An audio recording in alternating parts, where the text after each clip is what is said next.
Bien, j'ai la lourde tâche de faire la synthèse et la conclusion de cet après-midi, et c'est toujours un exercice un peu compliqué car le débat, comme vous avez pu le constater, a été finalement extrêmement riche, je pense.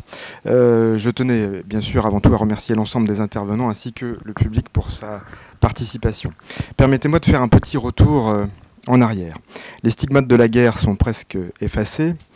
Dans les années 60, la crise du logement a été traité, je vais dire, par une massification, une industrialisation et une standardisation du logement que nous payons encore aujourd'hui socialement, culturellement et environnementalement.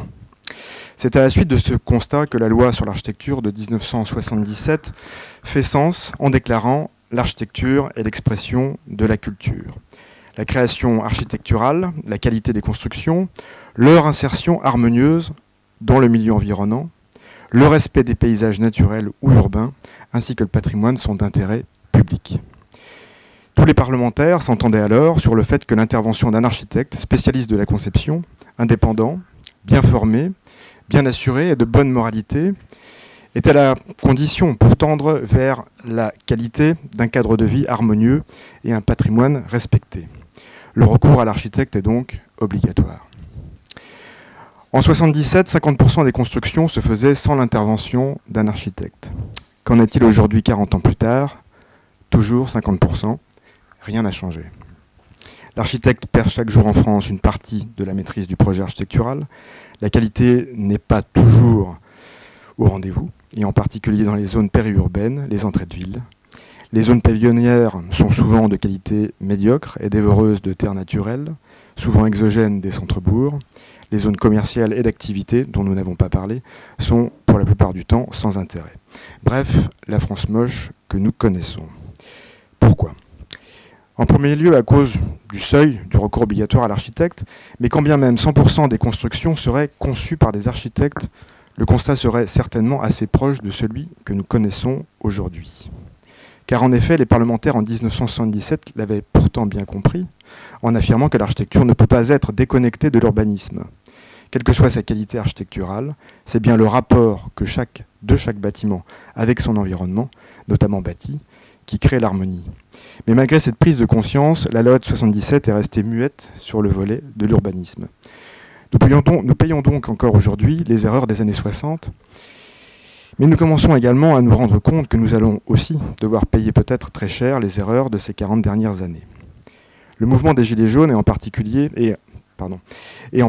la conséquence de cette urbanisation quantitative et mercantile qui a vidé nos centres-bourgs, qui a éloigné la population de leur lieu de travail, qui a défiguré nos campagnes et dégradé notre cadre de vie, en rendant le modèle du pavillon, après plus de 2 générations, comme la norme et l'idéal à poursuivre. C'est donc dans ce contexte que les parlementaires ont inscrit dans la loi LCAP de 2016, 2 ans déjà, l'obligation de recours aux compétences des architectes et des paysagistes concepteurs pour les permis d'aménager au-delà de 2000 m². Est-ce suffisant ? Certainement pas, mais saluons cette prise de conscience de l'État sur cette question et emparons-nous de ce nouveau monopole pour faire mieux. Nous l'avons vu cet après-midi, l'exercice est complexe et faire valoir la plus-value de notre expertise n'est pas toujours aisé. De nombreuses forces, parfois contradictoires, sont souvent présentes et les arbitrages à mener sont souvent difficiles. En revanche, et fort de l'actualité à la fois sociale et environnementale, profitons des échanges avec les aménageurs, les élus, les maires, tous les décideurs, pour être pédagogues, expliquer, convaincre que les enjeux sont extrêmement forts, que les conditions de l'aménagement du territoire dépassent des attendus purement économiques. Sachant également parfois dépasser la question de l'aménagement de nouveaux territoires, mais aussi évoquer avec ces mêmes décideurs d'autres questions d'autant plus très importantes également, la reconstruction de la ville sur la ville, la densification de certaines zones urbaines, la rénovation énergétique. Enfin, nous sommes en responsabilité sur le sujet du dérèglement climatique, qui devrait être déjà notre principale préoccupation, et qui s'imposera obligatoirement dès demain comme le seul prisme à toute réflexion dans l'acte de construire comme celui d'aménager.